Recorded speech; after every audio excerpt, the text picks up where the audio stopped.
So we are studying Dhyana Slokas. These are 9 introductory verses to Bhagavad Gita. So traditionally this portion is studied. The reason is it equips us to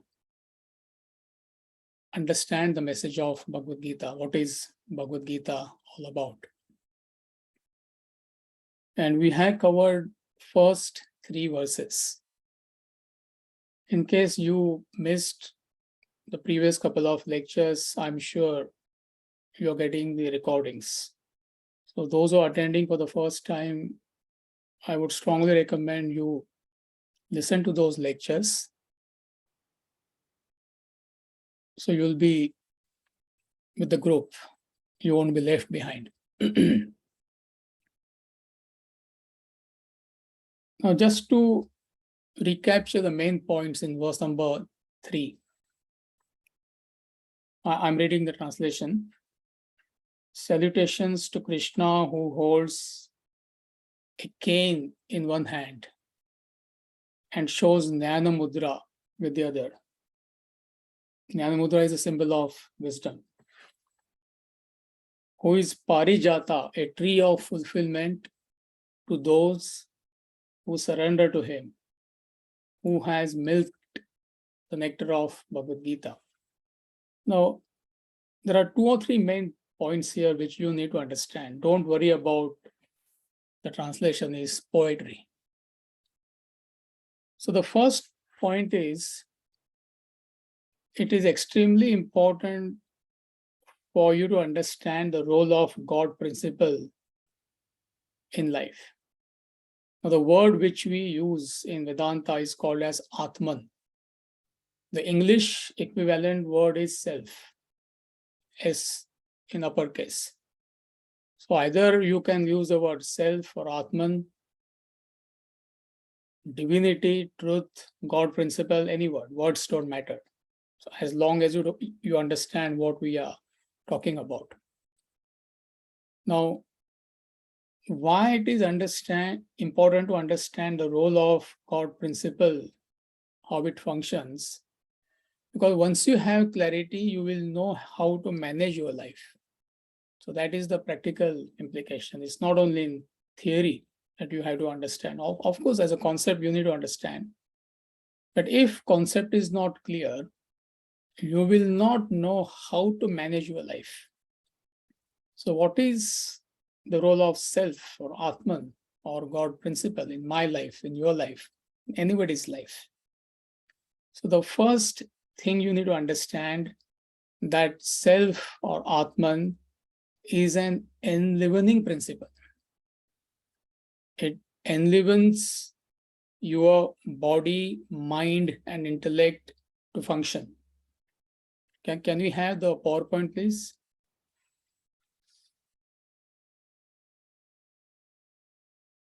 See, the self or Atman is a substratum of microcosm and macrocosm. It is a substratum of the whole world, the entire universe. The same Atman is the substratum of your personality, my personality. In fact, it is a substratum of all the beings in the universe. Animate, inanimate thing. The substratum is self or Atman. Atman or self just enlivens your body, mind, and intellect. Without Atman, body cannot perceive or act. Mind cannot feel emotions. Intellect cannot entertain any thoughts. So it's like a petrol or a gas. Without petrol, no car can function. But petrol has got nothing to do with how the car is driven. So that depends on the driver. That depends on the engine, how powerful or not powerful the engine is. So similarly, the God principle, Atman, enlivens your personality, enlivens your body, mind, and intellect. Without God principle, body, mind, intellect cannot function. So what gives sentiency to these material equipments, body, mind, intellect, is Atman. But how you use these equipments, what type of actions you perform, what you perceive, what type of emotions you entertain, positive, negative, what types of thoughts you entertain. So that choice is entirely up to you. So what is the first choice? You have two choices. So choice number one is you can use body, mind, and intellect merely to gratify your senses. Just indulge in the senses. Eyes, ears, nose, tongue, and skin. These are the five organs of perception. These are the senses we have. So whole life you could be just living to gratify your senses. You just want to acquire, you just want to enjoy. You have no other objective in life. You can entertain and cultivate ego and egocentric desire. So you can use body, mind, intellect for this and gather more desires. So you can definitely use body, mind, intellect for this. And what you don't understand, see, none of us can claim we are 100% peaceful. See, it's not that we are miserable, but none of us can claim we are absolutely peaceful. Now, how long it takes you to sleep once you hit the bed in the night? I mean, this is not a quiz, it's not a competition, but we all know. So why, if you're not peaceful, if you're going through mental agitations, worry and anxiety, what you need to understand is you had a particular choice. What is that particular choice? To evolve or devolve?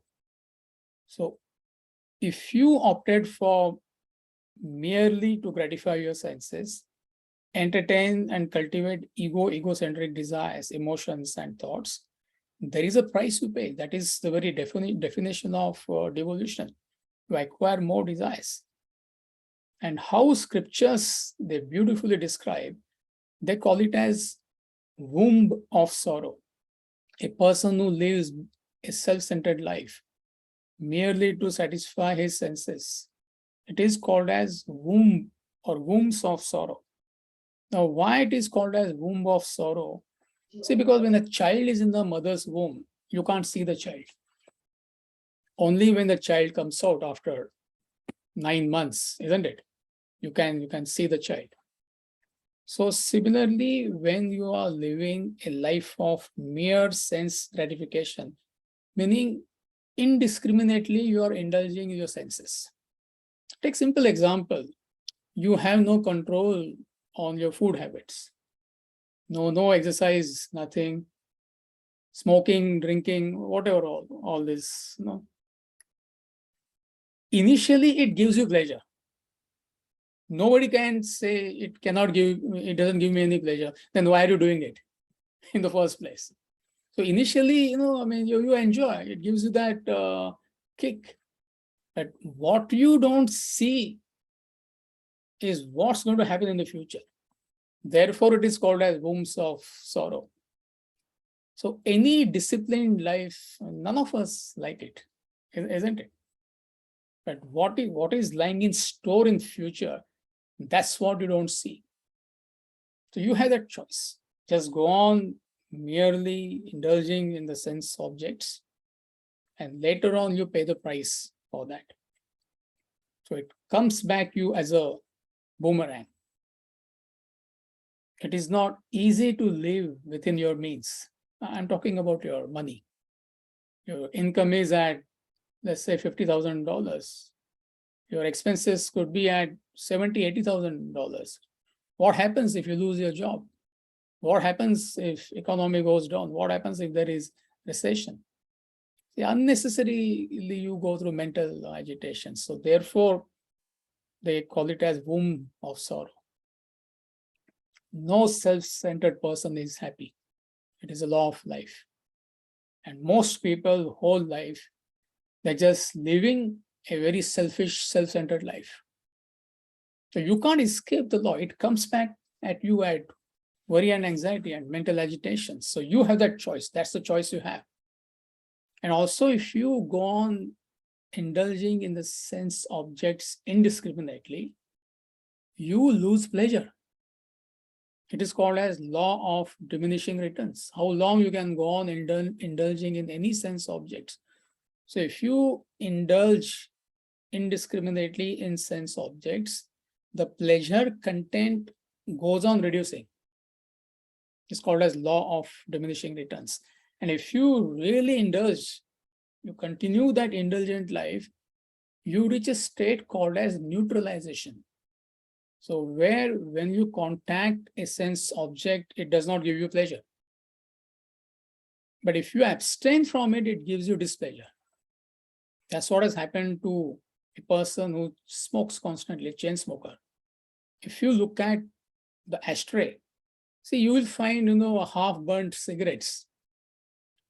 Has anybody seen that? If you smoke a cigarette once in a day, you will enjoy it. I'm not recommending smoking here. I'm just discussing this as an example. Till the end, they smoke, till through the filter also they smoke. But a chain smoker, if you examine his ashtray, half-burnt cigarettes, the stubs are there, maybe this size. Because he's not getting any pleasure, but he feels restless when he feels like it. So when you contact the sense object, there is no pleasure. But when you abstain from the sense object, there is displeasure. This is called as neutralization. So this is what has happened to people, especially in this part of the world where we are living. Right from the age of 12, 13, 14, good many people, just because they can afford, they go all out and they start indulging in all the senses.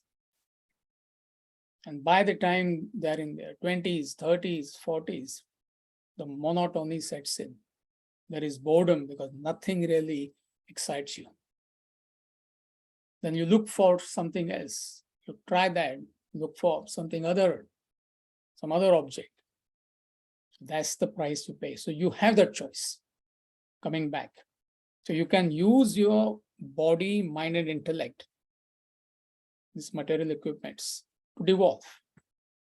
Or the second choice you have is put efforts to evolve spiritually. Get this knowledge. Understand the very purpose of life. Work on your self-centered desires. Manage your desires. With the help of this knowledge, eventually conquer these desires.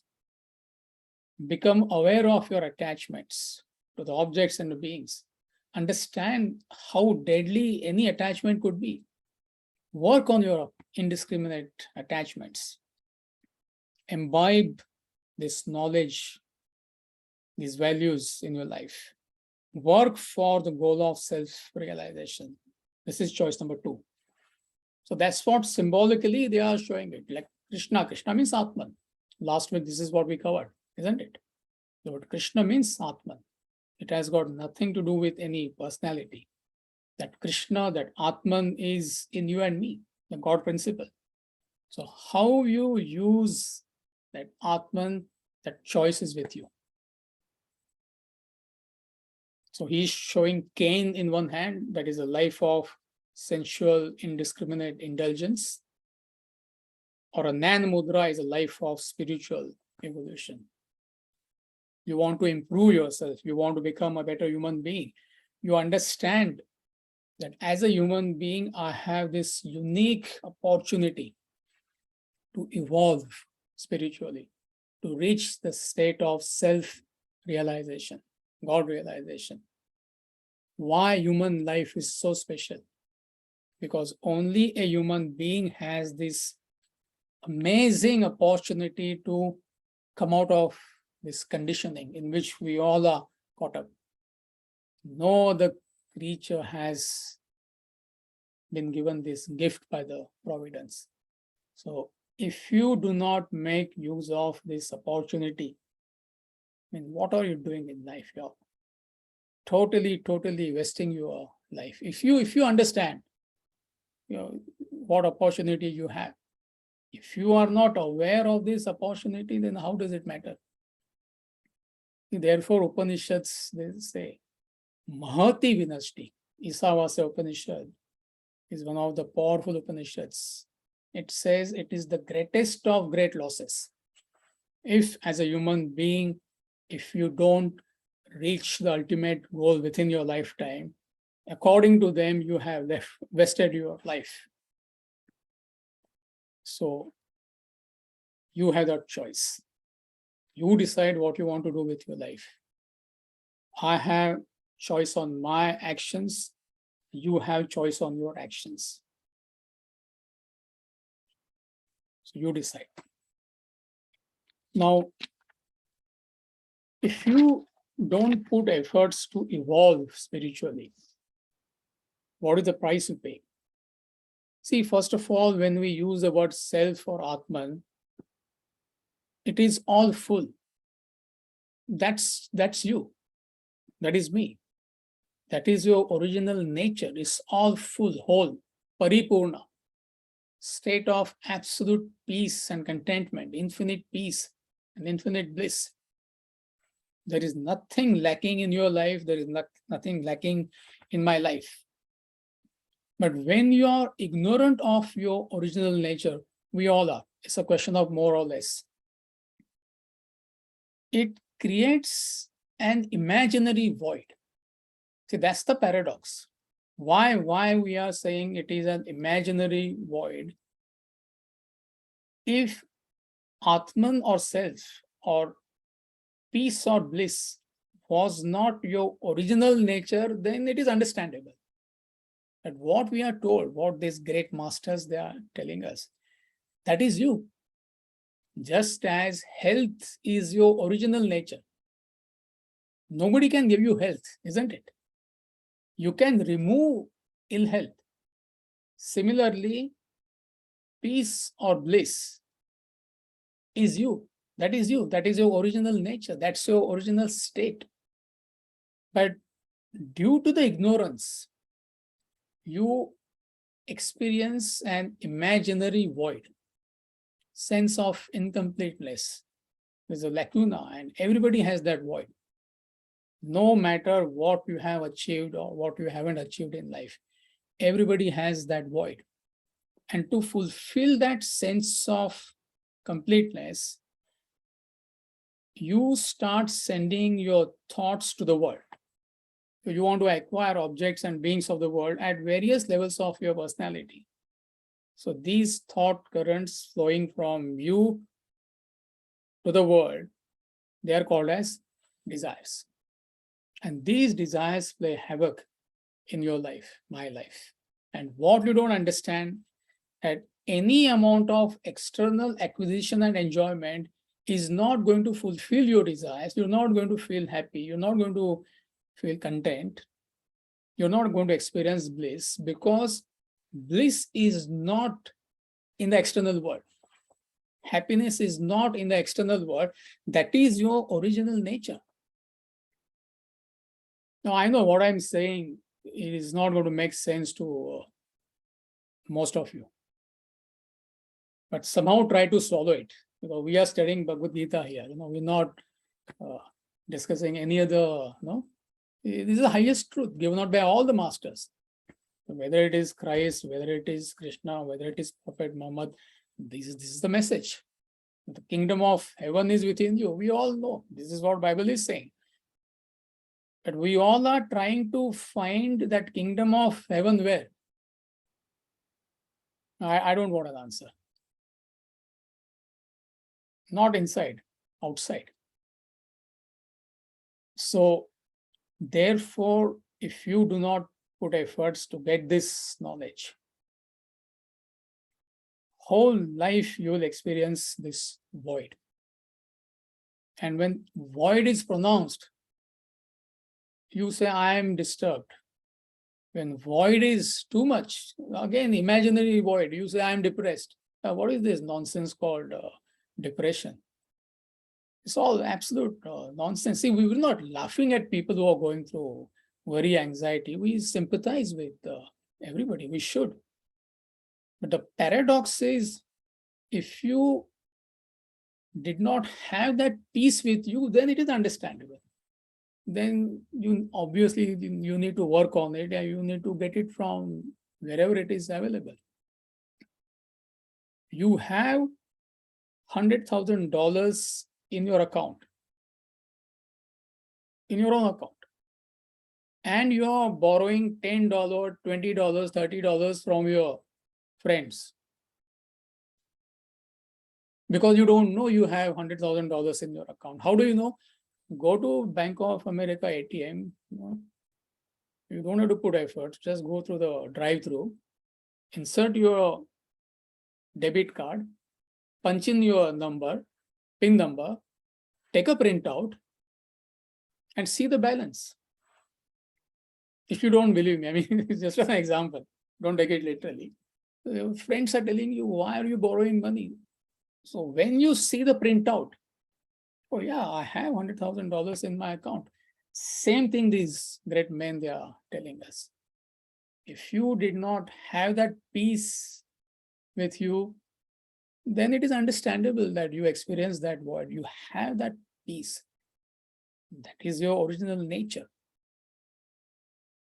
So ignorance is the problem. Solution is knowledge. So you need to work on it. But at least in theory, you need to understand that peace, happiness, or bliss is not in the external world. It is not in the objects and beings of the world. It is within you. That's what author Schopenhauer tells us.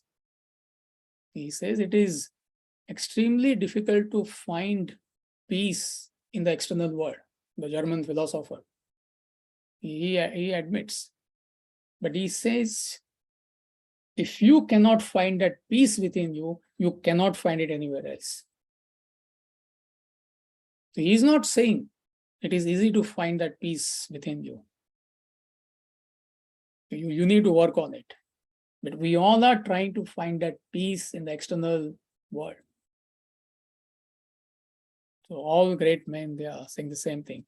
So how do you remove this void is by this knowledge. You need to get this knowledge, higher values of life and living. And when you get established in these higher values, even relatively speaking, your lower desires, they become weaker and weaker. And one fine day, they leave you. So that's what he says. Krishna is a parijata tree, a tree of fulfillment to those who surrender to him. It's all poetry. There is no such tree. Elsewhere they talk about cow, kamadhenu. You go ask anything from that cow. It says, okay, yes, bless you, bless you. We all have been going to cows. We all have been standing under the trees.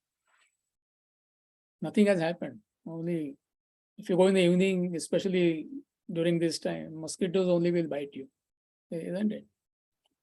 So what it means is, when you get established in higher values, the lower desires, eventually they will fall off. And the highest goal as a human being you can have is a goal of self-realization, which is beyond body, mind, intellect. A goal of desirelessness, transcendental goal. So when you are focused on the goal of self-realization or God realization, you don't want anything pertaining to your body, mind, and intellect. So therefore, world has no value for such a seeker. It's a very high state. But even from relative standpoint, what will appeal to you is unselfish life, selfless life, as opposed to self-centered life. Now, with this explanation, if you read translation, then it makes sense. I'm just recapping. These are important points. Salutations to Krishna, verse number 3, who holds a cane in one hand and shows Jnana Mudra with the other. who is Parijata, tree of fulfillment to those who surrender to him, who has milked the nectar of Bhagavad Gita, the message of Bhagavad Gita.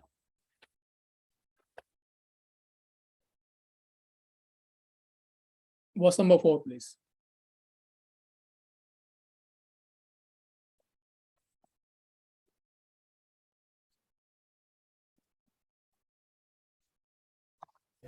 सर्वोपनिषदो गावो दोग्धा गोपालनन्दनः पार्थो वत्सः सुधीर्भोक्ता दुग्धं गीतामृतं महत्. Translation: all the Upanishads are cows. The son of the cowherd is the milker, the Krishna. Partha the calf. Partha is another name for Arjuna. Pure intellect, the enjoyer, and the supreme nectar of Gita is the milk. See, this is poetry. Now, you don't worry. And some of you who are attending these lectures for the first time will say, I mean, what I got to do? I mean, who is milking and what is a calf? What is happening? It's all poetry. But those who come from traditional background, they know what I'm talking about. So what is important is a message. So the comparison is, Upanishads are the cows. Upanishads are compared to the cows. I'm going to explain why. The Guru, the Krishna, he is the milkman, he is the milker.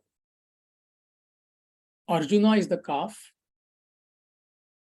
Gita is the milk. And pure intellects, those who enjoy that milk more than the calf. So that's the comparison. Now, what you need to understand, that Upanishad is the source of this knowledge, which is called as Vedanta. Upanishads are scattered throughout Vedas. There are 4 Vedas, and each Veda can be divided into 4 sections. I'm not going too much into the technical detail, but this much you should know. And Upanishad, they form the end portion of each Veda. There are 4 Vedas, whatever they may be, Atharva Veda, Yoga Veda, Yajur Veda, and all that. There are 4 Vedas.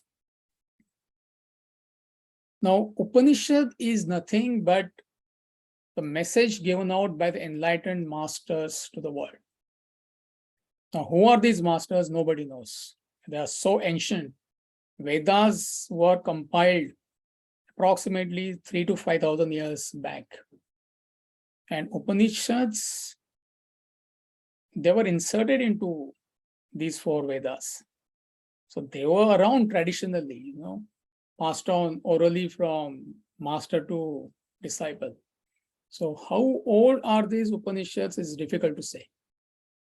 They could be anywhere between 10,000 to 15,000 years old. It doesn't make any difference to us. I mean, whether it is 5,000 years old, 10,000 years old, how does it matter? What matters is the message. So who wrote Upanishads? There is no one author. In fact, nobody knows who are the authors of Upanishad. It's not one master. It's a galaxy of saints and sages. So traditionally, it has been passed on from generation to generation. But one thing for sure is Upanishad is given out by the enlightened masters. So therefore, it is the highest knowledge known to the mankind. It's ancient. And why Upanishads are compared to the cows? Because cow has a unique capacity of producing milk from the dry hay. She drinks water and hay. From that she produces this amazing milk. You and I don't have this capacity. So similarly, where did these great masters get this knowledge from? They got this knowledge from the gross world, from day-to-day experiences, from perceptions, emotions, thoughts, from observing the world, objects and beings of the world. By understanding that, by doing research on that, by analyzing these experiences and observations. But you and I cannot do that, isn't it? Just as you and I don't have that capacity like a cow has to give milk to the world. So the ordinary person doesn't have the capacity to see philosophy in day-to-day life, in day-to-day experiences. This is what any scientist is doing, isn't it? Apples have been falling from the tree for forever. But you need somebody of Newton's caliber to understand what is happening. So he made observation and he came to the conclusion that, hey, there is something called as law of gravitation. E is equal to mc square. I mean, it has been there forever, but you need somebody of Einstein's caliber to understand that and make observations and come to a conclusion. So similarly, you and I, the ordinary person, lacks the capacity to read philosophy in day-to-day life, to understand law of causation, to understand the cause and effect. See, forget about going to the deeper philosophy. Even to understand the importance of this knowledge, there has to be some kind of awareness. Maybe 1 or 2% of human beings, they understand the importance of this knowledge. Throughout Bhagavad Gita, he keeps on saying, Yaha pashyati saha pashyati, meaning whoever sees it, sees it. So you cannot lend your vision to anybody. You cannot lend your wisdom to anybody. See, if you're health conscious, you eat well, you do proper exercise, and you try to tell your own friend, maybe your own spouse, who is not health conscious at all. See, there is no way you can lend your vision to him or her. Are you with me? So similarly, what is the importance of this knowledge? You can't live your life without this knowledge, because Vedanta is nothing but knowledge of life and living. You can't say whether it is necessary or important. You can't survive without this knowledge. See, it is like, do you need water? Is water important or necessary? You can't survive without water. Is car necessary or important?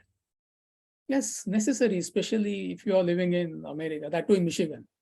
There is no public transport at all. So it is necessary. But if you don't have a car, you're not going to die. But if you don't have water, if you don't have food, you will die, isn't it? So similarly, how can you survive without this knowledge? So the moment you understand the cause and effect relationship, that all my problems in life, whether the internal problems or what we see happening in the world external, but the bottom line is ignorance of this knowledge. People don't know how to live their life. So you cannot lend that perception to anybody. I'm trying to explain it from a very simple angle. So therefore, there is a comparison between cows and the Upanishads. See, Swami Ram Tirtha, one of the great saints India has produced, he gives a fabulous definition of Upanishad or Vedanta. That Vedanta brings you a religion which is found in the streets, which is written upon the leaves, which is murmured in the brooks, which is whispered in the winds, which is throbbing in your veins and arteries. A religion which concerns your business and bosom. But the ordinary person cannot see it that way. So that's the comparison.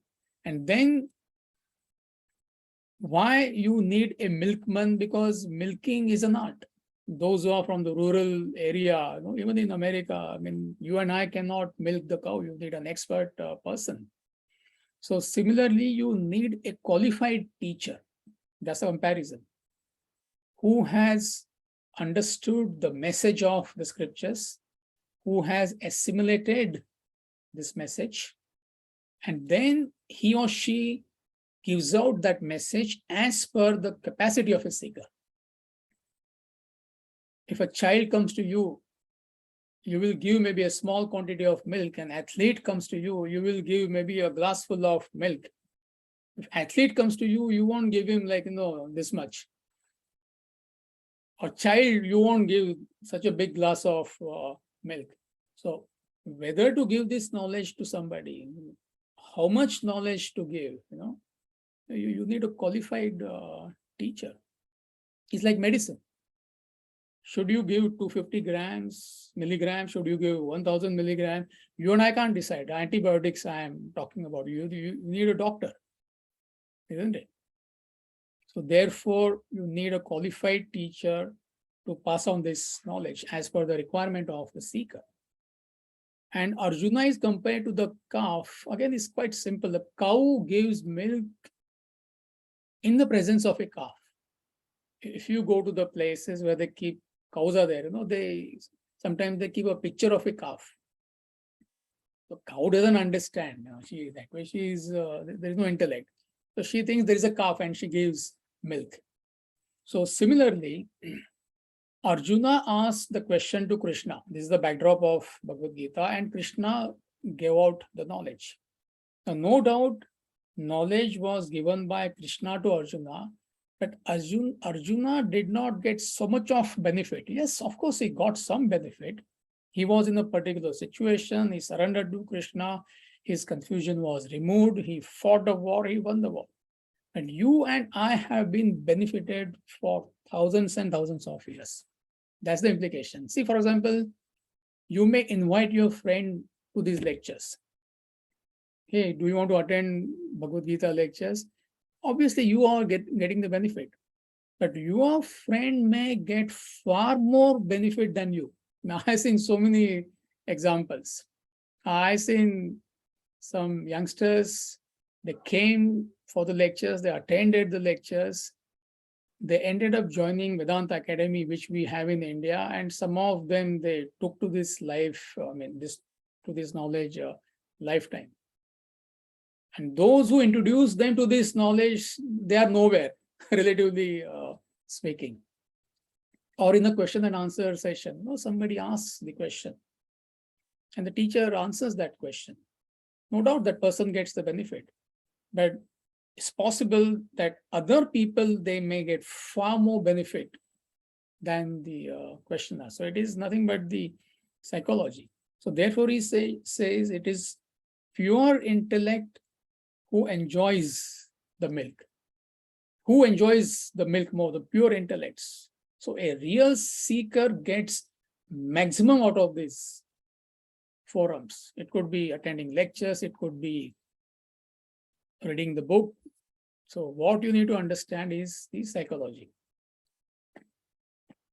Verse number 5.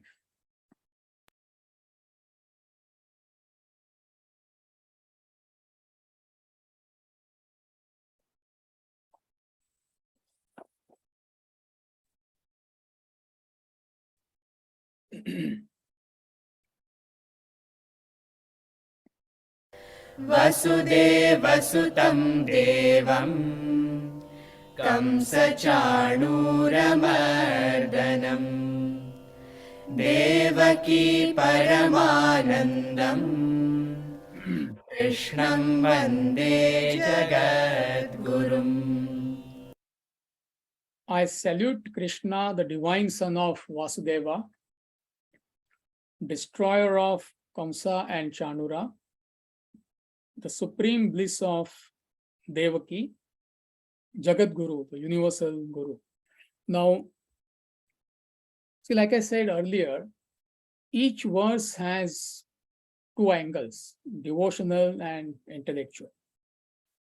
Now, the devotional angle in this context, those who are from India, they all know the story. And it's not necessary that you have to know the story. Follow me carefully.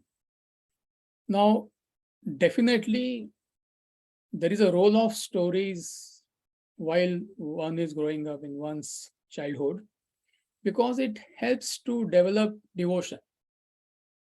Epics like Ramayana, Mahabharata, I mean, every Indian knows, each culture has got its own epics or stories or tradition. So definitely they are useful. So the first point is it helps to develop devotion, toward traditional figures and whatever it may be. But what is more important is the moral of the story. So when you are growing up, the child does not have the intellect to understand Bhagavad Gita, Upanishad, or any serious knowledge. So it is up to the parents who have understood this knowledge. That's the assumption. As a parent, you have understood this knowledge. And when you tell stories to children, you also tell them the moral of the story. Are you with me? Now, if you don't know the moral of the story, if you just get lost in the story, I mean, it defeats the whole purpose. And that's what is happening to a lot of people, good many people. They are phonetically attached to these stories. And I'm saying there is a meaning behind these stories. There is a knowledge behind these stories. But if you don't know the knowledge, if you don't know the concept, if you don't know what these stories they stand for, and if you just hang on to the stories, it leads either to superstition or confusion. Are you following what I'm trying to say? And this is not a lot of people, in fact, vast majority, they are phonetically attached to the story. They have absolutely no clue of what these stories they represent. And unfortunately, even a lot of intellectuals, they take these stories literally, which are meant for predominantly devotional people in the first place, or people who are not capable of thinking, lesser intellects or children. But intellectuals who are capable of thinking, whose intellect is relatively well developed, they take these stories literally because this knowledge is not available. Knowledge is lost. That's the problem. And they get into all sorts of absurdities. So many people they have asked me, Lord Rama is the most biased person. They say, why is biased? Because he sent his own wife he made a walk through the fire. It's all symbolic. The Rama represents Atman, Sita represents the self. Okay, women, they don't like that. Make it the other way around. Sita represents Atman, Rama represents human being. So it's all being reduced to absurdities. So this is what happens if you don't know the meaning behind these stories. And I repeat, stories are important while you are growing up. But if you were not exposed to these stories, I will say thank God, because at least you are not biased. You will straight away take to the knowledge. So don't worry about what is happening here. Who is Vasudeva? Who is Kamsa? Who is Chanura? I mean, first of all, these are tongue twisters. Some of us may not be able to produce. But Kamsa and Chanura, it represents egocentric desires. Krishna is the Atman, Devaki is the individual. The bliss of Devaki, the individual, is that inner state of happiness, which you already discussed. And why that inner state of happiness, the peace or bliss, why you're not happy today is because of your own ego and egocentric desires. Self-centeredness. No self-centered person is happy. It's a law of life. And you all want to be happy. I want to be happy. And unless and until you give up your self-centeredness, you cannot be happy. So that's what it means by Krishna belonged to Mathura. That's the traditional place where Krishna was born. Mathura means sweetness. Mathura is a Sanskrit word. English translation of Mathura is sweetness. So sweetness, peace or bliss is your original nature. And why that original nature you're not enjoying? Because of ego and egocentric desires. And whole life, what are you doing? Promoting your egocentric desires, self-centered desires. How can you be happy? It's impossible. It is cause and effect. So therefore, karma yoga, this verse talks about karma yoga. Karma yoga is nothing but path of action. How to purify your personality by using action. As simple as that. First of all, action is must. This is the central theme of Bhagavad Gita. So the moment you drop action, you will degenerate.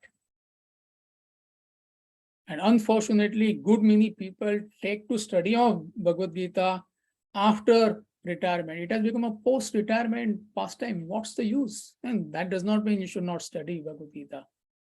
Don't misunderstand. But the central theme, the main message of Bhagavad Gita, that action is must.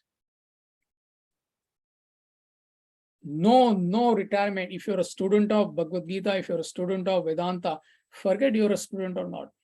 As a human being, you should not retire. The moment you retire, you are digging your own grave. You will degenerate. The action is must. Number one. Number two, whatever action you're performing in life, it could be in any profession, doesn't matter. You must do it with all commitment, total commitment, with cheer, with dynamism, with enthusiasm, not as a drudgery.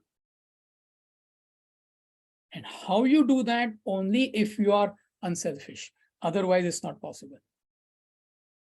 You may be a doctor, you may be a lawyer, you may be a musician, you may be a homemaker, you may be a scientist, you may be an astronaut, you may be the president, you may be the prime minister. Whoever you are, whatever you are, does not make any difference. What is Karma Yoga? Karma Yoga is nothing but path of unselfishness. That's all. In your own profession, in your area of activity, you must have a higher ideal, how I can contribute with my talent to others. That's all. You don't have to do anything different. If you're a doctor, rather than thinking in terms of profit, profit is necessary for any endeavor, but the focus is not on profit. Focus is on serving others. So any activity done unselfishly becomes Karma Yoga. That's what purifies your personality. So Karma Yoga is nothing but path of service and sacrifice. It is path of unselfishness, whatever you are doing in life. And when you have a higher ideal in life, which is beyond your self-centered interest, which I explained just now, you get initiative to work. Otherwise, you need incentives. Initiative means you don't need any external stimulus to perform that action because you have that excitement in you. And that can come only when you have a higher ideal, which is beyond your self-centered interest. If you are working only for incentives, money, perks, name, fame, promotion, reputation, it's not that you have to reject all these things. It is a byproduct. But any person who is working selfishly, he looks forward to Friday evenings. I already received few phone calls a couple of weeks back. Are we having a class on Labor Day weekend? Are we having a class on Labor Day weekend? I think that's what Sita announced last week. These classes are never cancelled. Labor Day, Employer Day, any day, Mother's Day, Father's Day, Teacher's Day, Pets Day, Plants Day, these classes will go on and on and on, unless there is some reason from practical point of view. So why do you need a break from your work? Action cannot tire you. What tires you is your self-centeredness in the action. The Karma Yoga is a path of unselfishness. And any person who is unselfish, there are such people. I mean, all the employers, they are looking for such people. I mean, I know being an employer, I used to employ 200 people in my own company. I'm talking about when I was just 23, 24. Everybody was self-centered. I can think of maybe 2 or 3 people who were relatively unselfish.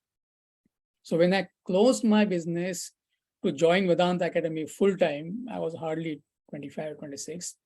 So good part of my business I gave to those people who are unselfish. So being an employer, I know, you don't get such people. So any person who is unselfish, he will have that initiative to work. He will be dynamic, he will be cheerful, he will have great energy. And any person who is self-centered, he will look forward to Friday evenings. Fatigue, worry, anxiety, competition, politics, bickering, confrontation, action becomes emaciated, loss of energy. This is the price you pay for being self-centered. So therefore, Karma Yoga is path of unselfishness. You have desires. You understand that. You have desires at action level, and for that you need to go out into the work and go out into the world and work. What's wrong with that? But you need to remove your desire. You need to reduce your desires. Eventually get rid of your desires. It's a very high state. So how do you reduce your desires? How do you remove your desires eventually? Is by working in the spirit of unselfishness. And any person who does not do that, he pays the price. That is why we keep on having these economic crashes every 3, 4, 5 years. This is what Oliver Goldsmith beautifully says. The English philosopher, 300-400 years back, he said, where wealth accumulates, men decay. Where wealth accumulates, men decay. Wealth per se is a commodity which is necessary, but where it accumulates, where people start working selfishly, that is where the rot starts. And most people are working selfishly in whatever they are doing in life. Therefore, you find problem in the world. Same thing Christ says in the Bible. Man cannot live on bread alone. I don't know how many of us understand what he's saying. Yeah, I need butter. I need jam. I need, I don't know, muffins. Obviously, he did not mean that. Man cannot live by material wealth alone. That's all he means. You understand material wealth is necessary. But what you need is that spirit of oneness with everybody. And when you have that, that is being unselfish, as simple as that. Instantly there will be peace, instantly there will be prosperity, no confrontations, conflicts in the world. Imagine the world like that. Forget about the world. If you live your life based on these values, your life is made. You have no control on others' life, isn't it?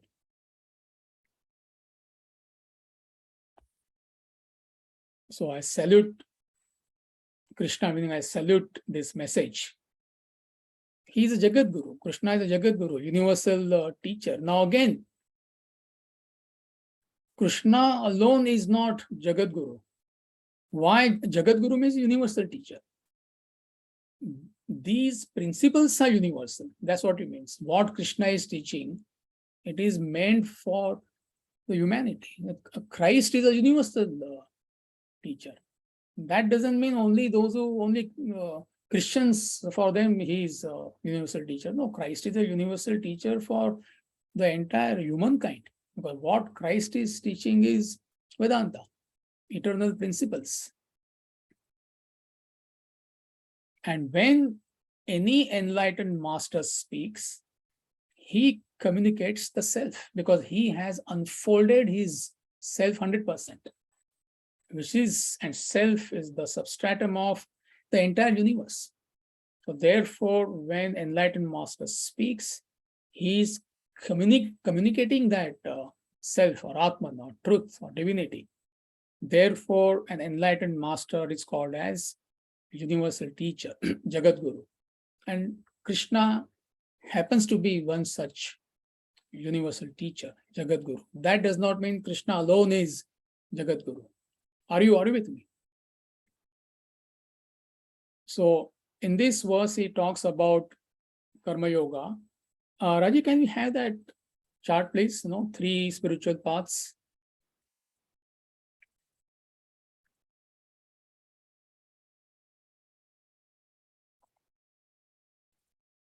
Now, those who are new to this subject, you need to grapple this chart to your soul. If you understand this, it is impossible that you will be confused when it comes to your spiritual evolution. Now, right from the day one, we have been saying human being minus desires equals truth or divinity or God. You can use any word. So our mission in life is to get rid of our desires, eliminate our desires. And desires are at three levels of our personality: action level, emotional level, and intellectual level, body, mind, intellect. And all desires are self-centered, egocentric. So therefore, three spiritual practices are prescribed. Those who are predominantly active, they have to go out into the world, but work in the spirit of unselfishness. That is karma yoga, path of action. So when you have higher ideal in life, your lower desires, they fall off. Bhakti yoga is for people who are predominantly devotional. So it purifies egocentric feelings of their mind. Right now, your feelings are only towards certain people. You're attached only to certain people, me, my family, maximum my grandchildren. Beyond that, world does not exist for you. So Bhakti yoga purifies the quality of your emotions from personal to impersonal. Dhyana yoga does the same thing, where you use intellect. It's meant for people who are predominantly intellectual. But what you need to understand that each human being needs all three. That is where the confusion is. One set of people, they say Bhakti yoga is superior. Another set of people, they say, no, you need knowledge. It's like blind is leading the blind. All three yogas every human being needs. But you need to find out what is your need. Your constitution is different than my constitution. Once you identify your constitution, based on that, you decide how much of karma yoga, how much of bhakti yoga, how much of jnana yoga. I'm not getting into the details. Broadly, I'm trying to explain to you. So when you administer these three spiritual practices as per your need, bulk of your desires are reduced gradually. And you reach a state called as uparati. Uparati means withdrawal, renunciation, detachment. You don't do anything differently. In fact, you become more dynamic, more cheerful, more active. You start functioning in a spirit of detachment in all aspects of life. Right now, you're getting you are entangled, attached to everything, which is what is producing mental agitations. And incidentally, it is messing up your life. Fights, confrontations, worry, anxiety, and whatnot. So when bulk of the desires are gone, you start functioning in a spirit of detachment. You do your obligatory duties in a spirit of detachment. And as you continue, you reach a state called dharana. Dharana means you become more contemplative. Whatever activity you are doing, you have that supreme concentration because desires are gone to a good extent. And as you continue these three practices, you qualify for meditation. Dhyan is a Sanskrit word for meditation. Now, meditation is a very high state. A person whose desires are practically gone, who is on the verge of self-realization, that person alone is qualified to meditate. And through meditation, you reach a state of self-realization, which is a state of desirelessness. All your desires are gone. Now, your entire spiritual progress is based on cause and effect. Without this knowledge, 9 out of 10 people, they are straight away plunging into meditation. There is nothing wrong with meditation. Yes, obviously you need to meditate, but are you in a position to meditate? Who can meditate? Meditation is not a practice. Meditation is a state. By wanting to meditate, you cannot meditate. Either you are there or you're not there. So when your desires are practically gone, the only desire which is left is the desire to merge with the self. Now, who can reach that state? When can you reach that state? when you are somewhere near dharana, contemplation, that itself is an extraordinary state. Now, who can be contemplative? Throughout your life, you are fired with only one mission. No, I need to break free. I need to reach the ultimate. And all your activities, you are channelizing towards that goal. That is possible when you are withdrawn from the world internally, not externally. Now, who can do that? Only when bulk of your desires are gone. When bulk of the desires will go? Only when you follow Karma Yoga, Bhakti Yoga, and Dhyana Yoga. Now, without understanding this chart, what are you doing? Now, therefore, you find there is hardly any progress in the world. Neither the teacher nor the taught are aware of this. It is blind which is leading the blind. Therefore, we have been saying you need to study the scriptures. Only when you study the scriptures, your concepts will be clear. You will not be lost. You won't be misguided. Otherwise, anybody and everybody is teaching meditation and trying to do meditation. Nothing wrong with meditation, but meditation is meant for who? So, therefore, you need to study scriptures.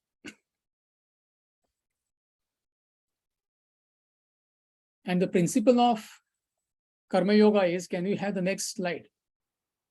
In fact, this is the principle in any yoga, whether it is Karma Yoga, Bhakti Yoga, Dhyana Yoga. When you get established in the higher values, you can see that your lower desires, they gradually fall off. So right now the actions are self-centered. So when you function unselfishly, it purifies your personality. So therefore your lower desires gradually fall off. Like thirst for wealth, power, position, name, fame, all your lower desires. And there is no way you can get rid of them. However you may earn, however power you may get, you want more. Unless and until you established in the higher values of life, which is nothing but life of unselfishness. Same principle applies for Bhakti Yoga, path of devotion. Right now, mind is congested with self-centered emotions. Me, my wife, my family, my children, my grandchildren, there is nothing beyond that for you at this moment. So when with devotion you uplift your mind, you are able to accommodate other people. That feeling of oneness develops. That is devotion. Devotion is nothing but feeling of love, oneness for all. Same principle applies for path of knowledge. Right now, you are using your intellect to fulfill your self-centered demands. But when with this knowledge, you pursue something higher, excuse me, your self-centered desires at a level of intellect, they fall off. So therefore, it is important for you to understand this chart. Can we have it one more time? Take a photo, take notes, whatever, but grapple this to your soul. It's quite simple. It's not difficult. If you don't understand this chart, then you will never understand what is spiritual path, and throughout your life, you will be misguided. And it's not difficult. It's based on cause and effect. Cause and effect, that's all. Self-realization is the ultimate effect of all your efforts. But to reach self-realization, what you need to do? You need to pass through meditation. Meditation is the effect of what? It's a very high state when practically all desires are gone. How you reach that state? So in order to meditate, you must be at a level of concentration or contemplation. To do that, you need to withdraw from the world internally, not externally. You need to function in a spirit of detachment, at home, at work, wherever you are.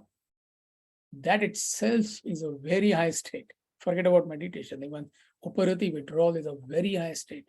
Now, how do you reach that state? Only when you have purified your personality. How do you purify your personality? Karma Yoga, Bhakti Yoga, Jnana Yoga. You live your life around these three yogas. That's all it means. So people who have no concept of Karma Yoga, Bhakti Yoga, Jnana Yoga, they are trying to meditate. How it is possible? It's not their fault. They are innocent. They are misguided. Why they are misguided? Because hardly anybody teaches scriptures, hardly anybody studies scriptures. There are no takers for scriptures, unfortunately. Therefore, you hardly find any spiritual evolution in the world. People don't progress. So let's conclude with this for today. So 4 verses are left. Now it's quite straightforward with so much of explanation. Verse number 6 talks about path of devotion. It's a subtle hint at path of devotion. 7 talks about Jnana Yoga, path of knowledge. 8 talks about effect, which you already explained just now, to qualify for meditation. And 9 talks about how meditation takes you to the ultimate state, the main mission in life. So next week is going to be the last lecture in this series of introductory lectures. There are 4 lectures. And then we are going to take a small break. Break meaning there are many activities happening. All of you are free to participate in these activities. You can get information on our website. It all depends on your inspiration.